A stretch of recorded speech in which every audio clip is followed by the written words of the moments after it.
able to see another person's point of view. How do we overcome where we are today? Well, there's no American figure that I admire any more than Abraham Lincoln, but he did end up with a civil war. So I have to avoid that. I do think that a new president can set a new tone. That's not going to solve all the gridlock in Washington. I think we're going to have to work with the media and with the tech companies to find ways to inform the public better about the issues and to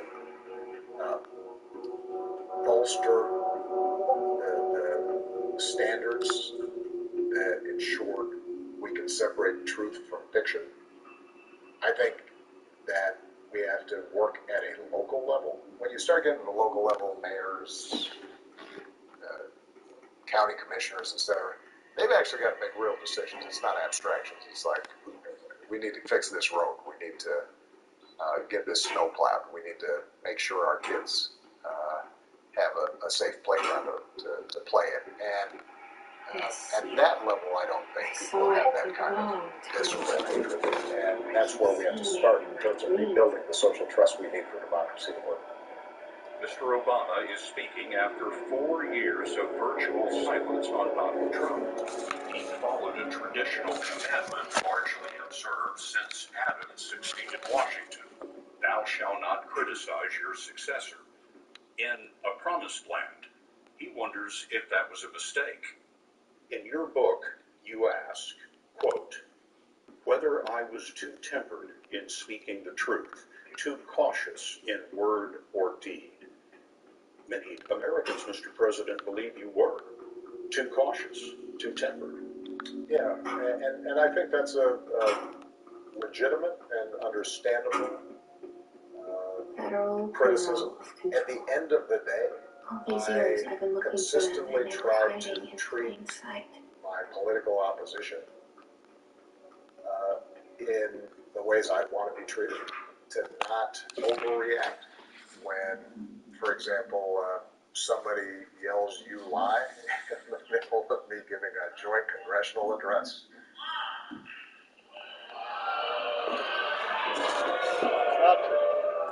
I understand why there were times where my supporters wanted me to be more pugilistic, to pop folks in the head "you lie" in the middle of me giving a joint congressional address.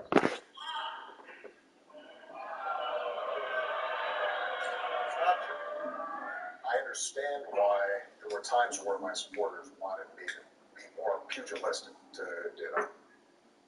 pop folks in the head and duke it out a little bit more. Was it a mistake that you didn't? Every president brings a certain temperament to office. I think part of the reason I got elected was because I sent a message that fundamentally I believe the American people are good and decent, and that politics doesn't have to be some cage match in which everybody is going at each other's throats, and that we can agree without being disagreeable. There have been worse presidential transitions than 2020.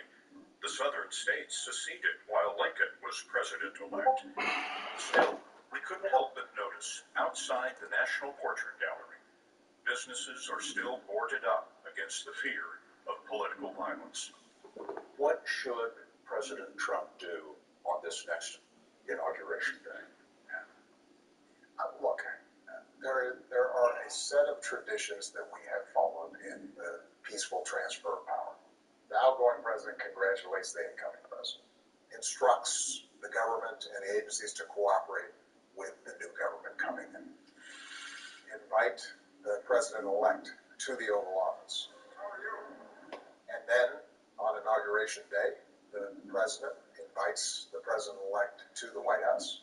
There's a small reception, and then you drive to the inauguration site, and the outgoing president sits there as part of the audience as the new president is sworn in, and at that point, the outgoing president is a citizen like everybody else. And owes the new president the chance to do their best on behalf of the American people. Whether Donald Trump will do the same thing, we'll have to see. So far, that's not been his approach. But hope springs eternal. There's a promised land out there somewhere. 2 hours after Mr. Obama said that, President Trump tweeted from the White House, "We will win," even though no state is reporting fraud or error that could change the outcome. We'll be back with Barack Obama on other crises in our country, and one in his own home. What?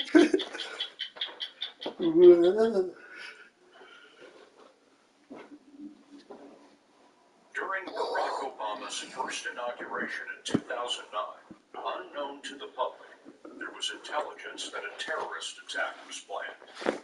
President Obama had at the podium instructions he would read to the crowd should there be an evacuation of nearly 2 million people from the National Mall.